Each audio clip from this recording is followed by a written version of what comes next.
rero icyo ngicyo nicyo kintu kindi kiri kubaho kuvuga ngo umuntu ni mushyashya, sibyo? hari umuntu udafite indangamuntu kandi yibana, icyo gihe urumva biba bigoranye ukuntu wamubarura. Umuyobozi umwe ukuriye isibo arimo arajyana n'umwe mu rubyiruko. urakoze rero no kuko urimo gukoresha icyongereza, ariko niba byabaye byiza tugenda ku kintu kimwe, ariko ndusubize icy'ingenzi ni uko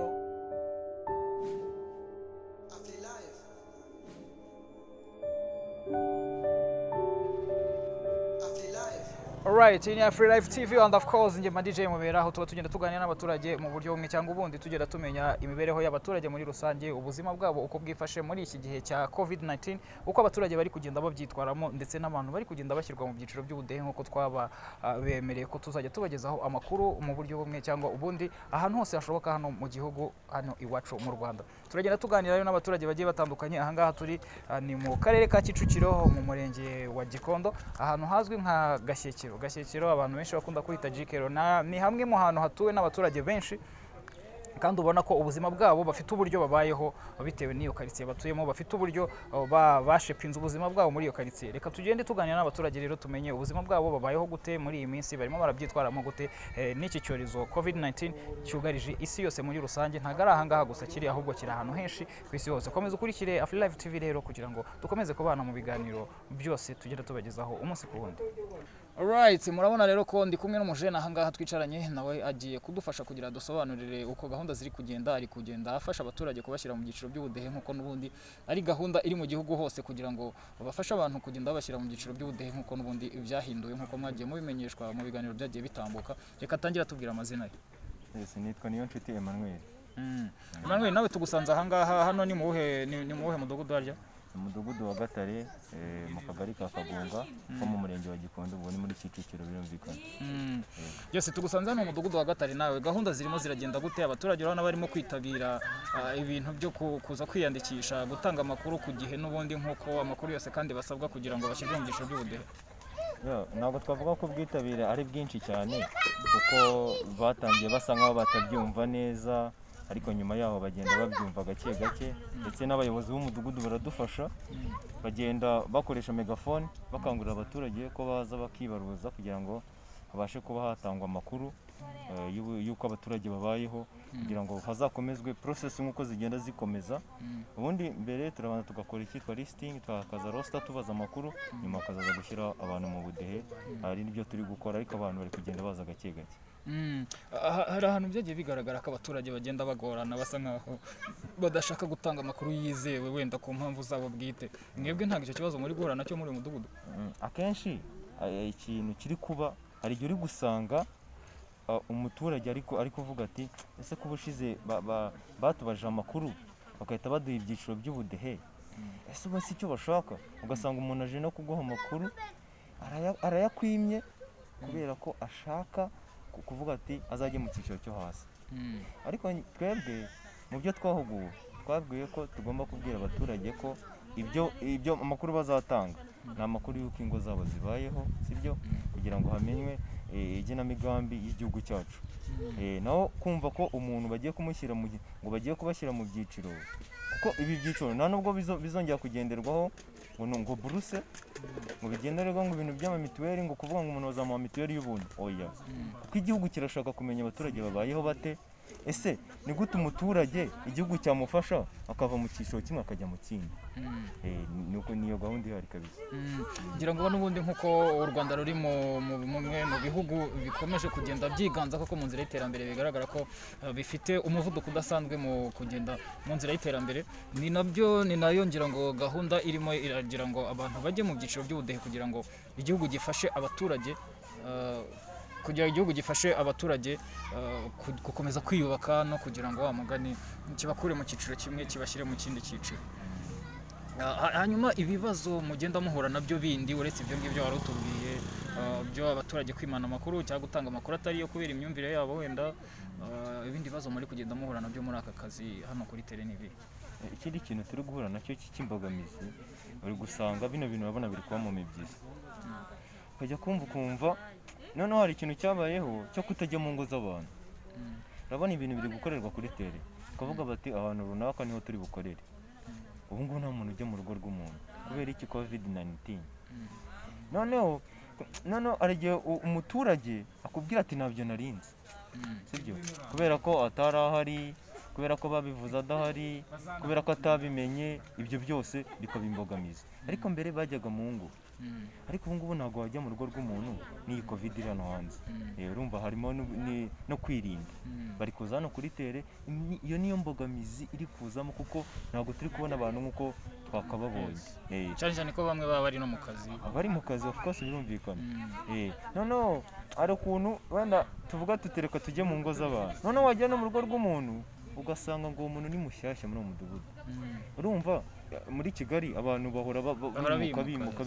ntabwo ari kimwe no mu cyaro, ushobora gusanga umuntu uyu munsi no muri 2023 ukamusangamo.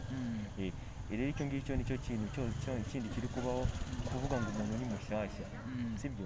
noneho hari ikintu cyabayeho, gukosora amalisite y'abantu, tuvuga tuti umuntu arari cyangwa ntahari, tukabyemeza. noneho ugasanga noneho hari abantu bashyashya baje, batari kuri iyo lisite.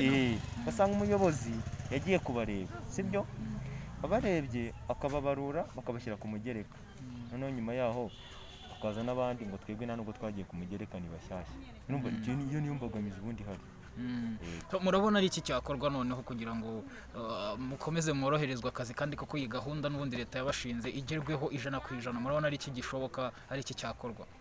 ikintu numva cyashoboka, n'ubundi aho tugenda hose tubikwiye. urabona noneho n'abantu bemerewe kugenda mu modoka, abantu bemerewe kugira gute, noneho nibatworohereze basi ku ngo tuzatujyaho, bajye baba bafite kandagira ukarabe n'ibindi byose bidufasha kugira ngo twirinde kiriya cyorezo.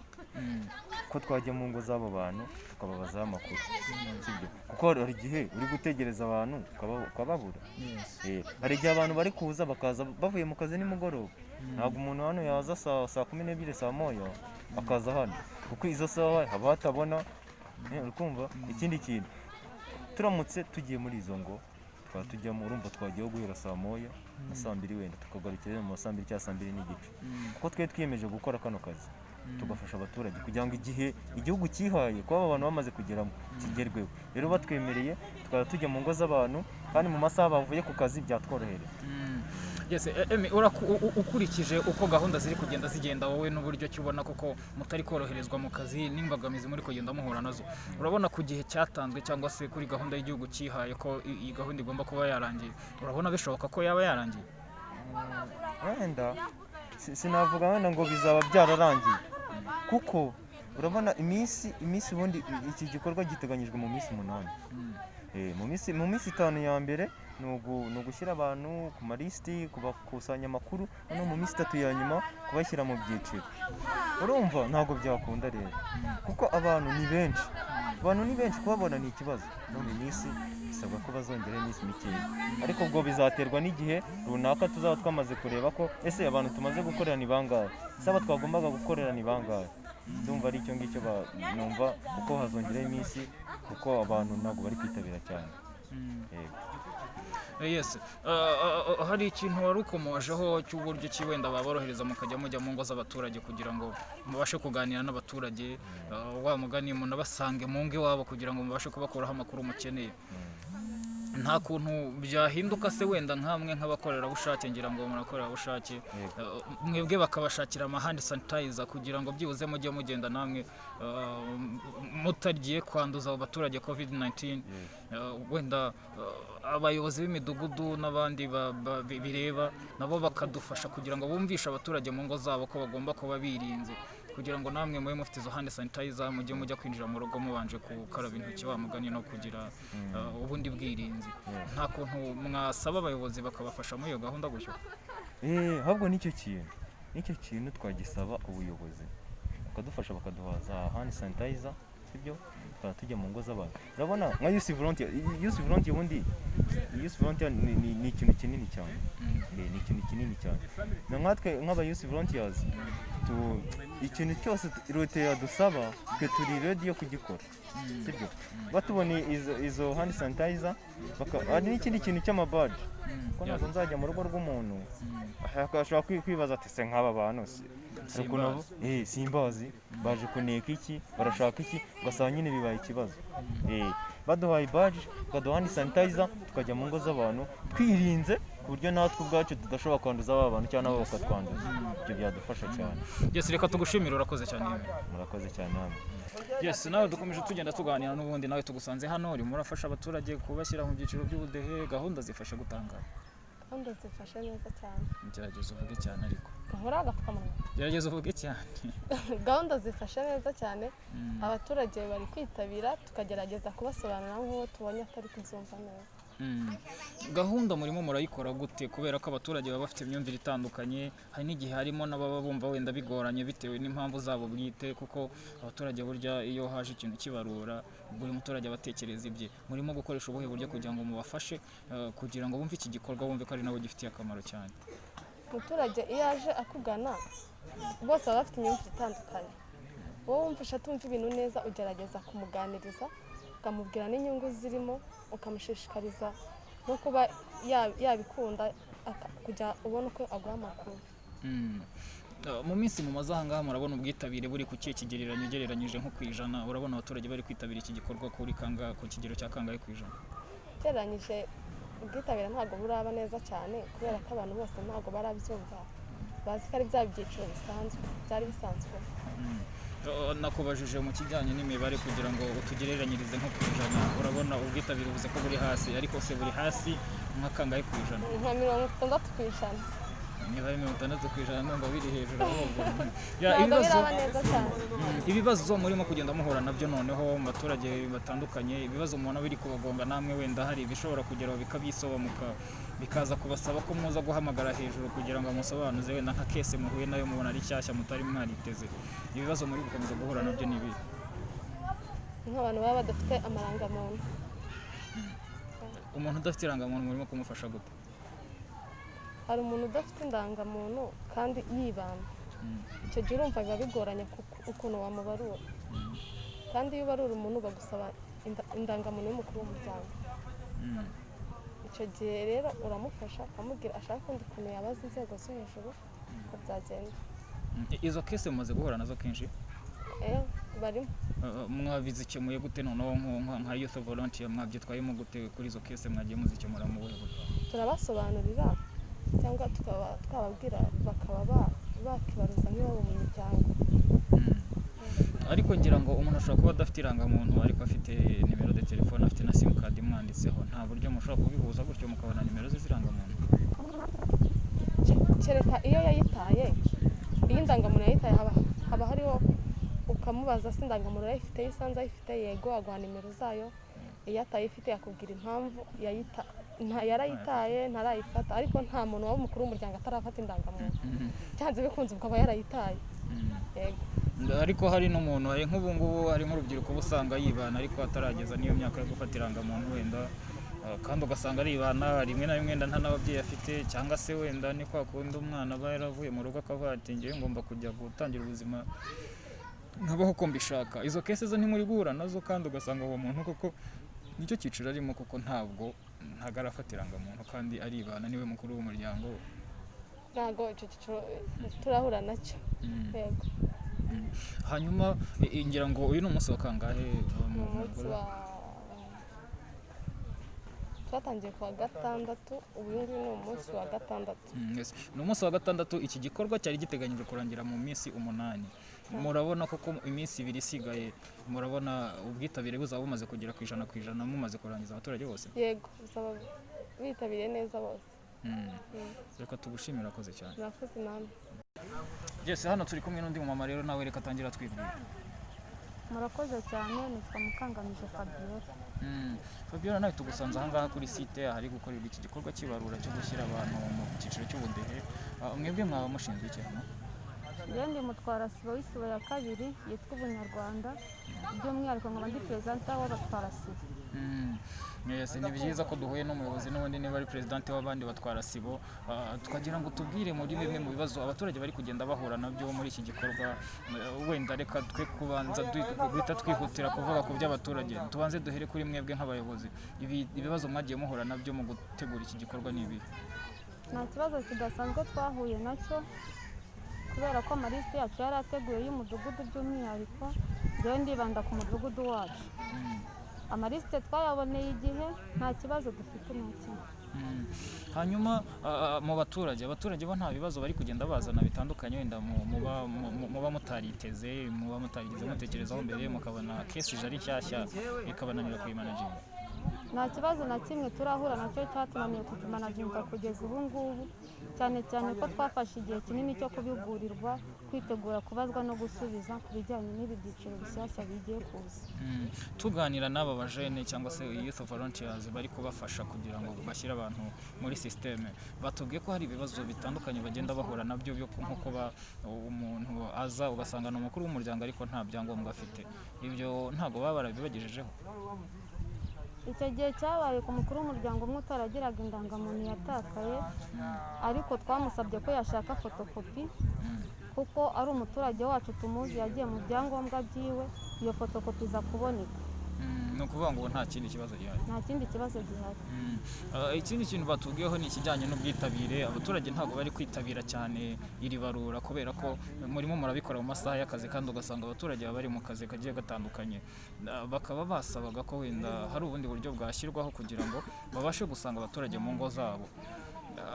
Bakavuga ko ikibazo cy'ubwitabire kikiri hasi cyane. Murabona mu minsi 8 yari yihawe kugira ngo iyi gahunda ibe yarangiye mu gihugu hose, mu minsi 2 isigaye murabona bizaba byarangiye? Mu minsi 2 isigaye muri Gatare twebwe tuzaba twarangije, kuko nyuma yo kubona ko abaturage mu masaha y'akazi batari kuboneka, nyuma y'amasaha y'akazi runo rubyiruko ruri kudufasha, turi kwiha gahunda yo gusanga umuturage mu ngo. Byose muri kwiha gahunda yo gusanga umuturage mu ngo, noneho kugira ngo mujye mu rugo rw'umuturage, umuturage yumve ko atekanye, wenda mutamuzaniye iki cyorezo cya COVID-19, n'ubuhe buryo muri gukoresha kugira ngo umuturage yumve ko atekanye, namwe mwumve ko mutekanye? Turi kubahiriza amabwiriza yo kwambara agapfukamunwa neza no kwirinda kujyanamo akajagari. Umuyobozi umwe ukuriye isibo arimo arajyana n'umwe mu rubyiruko, bakagenda ari babiri. Bahagera dufite sanitayiza twiteguje, zirahari mu mudugudu, twarangiza tukabanza tukabasuhuza nk'ibisanzwe, ubundi tukavugana nabo harimo intera nk'uko biteganyijwe. Ni ukuvuga ngo urizeza ko abaturage bo mu mudugudu wawe rwose nta kibazo mu minsi 8 iyi gahunda igomba kuba yabagezeho bose 100%?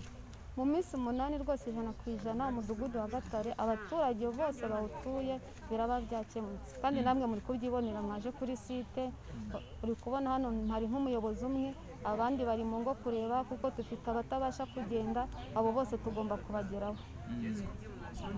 Mbere yuko dusoza wa mugani tugenda tugana no ku musozo, ese nta baturage barimo kugenda bimana amakuru cyangwa batanga amakuru atari yo kubera ikibazo cy'imyumvire? Ntabwo izo mbogamizi turahura nazo, cyane cyane ko twese tuziranye. Urumva ko nta muturage wanyuma amakuru kandi azi neza ko tuziranye. Ukodesha turaziranye, udakodesha turaziranye, ukora turaziranye, n'udakora turaziranye. Twese turaziranye umudugudu. Tugana ku musozo, hari ikindi kibazo uru rubyiruko rwatubwiye ko bajya kubarura ahantu bagasanga umuntu urimo ni mushyashya, n'ibyo bintu ntabyo azi, wenda nibwo yaraye yimutse, kubera ko urabizi ko i Kigali abantu bahora bimuka abandi baza. Icyo kibazo cyo murimo kukimanaginga gute? Icya mbere turimo turamubaza umudugudu aturutsemo, tukamubaza nimba kino gikorwa cyo kitarahageze. Hari abo turi kugera bitewe n'uburyo batubwiye, buryo ukubeshya ntumuyoberwa, tukamusaba nimero z'umudugudu z'ahantu avuye kugira ngo tubashe kumubarura, tukamwumvisha uburyo ki atagomba gucikanwa. Iyo aziduhaye tukavugana nawe, twakumva atarabaruwe kuko kino gikorwa kireba umunyarwanda wese utuye, tugahita tumushyira ku mugereka, tukahita tumukorera uwo mwanya, biri gukunda cyane. Yes, murakoze cyane rero Fabiola, reka tugushimire. Namwe murakoze cyane. Ngira ngo urumva ko inzego z'ubuyobozi n'ubundi haba mu midugudu ndetse no mu tugari zirimo ziragenda zikorana ku buryo nta muturage uwo ari we wese, nta munyarwanda ushobora gucikanwa n'iki gikorwa cy'ibarura, kugira ngo kuri buri munyarwanda wese iyi gahunda imugereho, ashyirwe mu cyiciro cy'ubudehe kandi bigendanye n'amakuru yatanze n'amakuru y'uburyo abayeho n'ubundi, kugira ngo dukomeze tugenda dufasha n'igihugu cyacu mu nzira y'iterambere. Reka tubashimire, murakoze cyane. Turi kumwe n'undi musaza hano, nawe n'undi muturage, wenda nawe tugiye kuganira, tubwire uko igikorwa kiri kugenda, tubwire n'ibibazo bari kugenda bahura nabyo. Muze uratangira tubwira amazina yawe. Nitwa Innocent Uwitonze, ni mu mudugudu wa Gatare, akagari k'Akagunga, umurenge wa Gikondo, akarere ka Kicukiro, umujyi wa Kigali.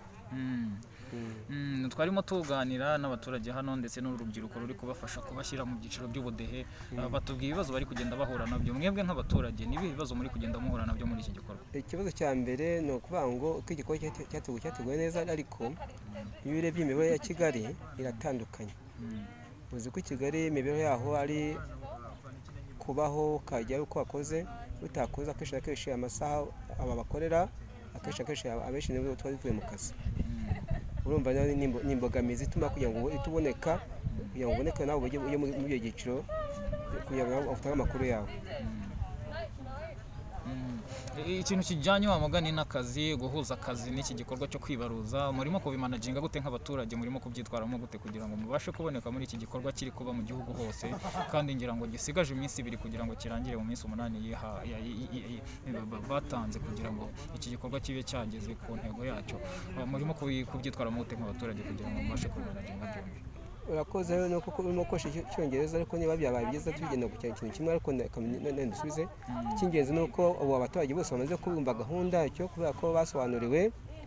Umutwarasibo n'abayobozi b'umudugudu bashobora kudusobanurira ikindi gikorwa, ariko kubera ko nyine iminsi yari mike, ariko ndabona hano mu mudugudu wacu bisa nk'aho bigiye kurangira, kuko iyo urebye abakorerabushake, urubyiruko rurimo kugera urugo ku rundi.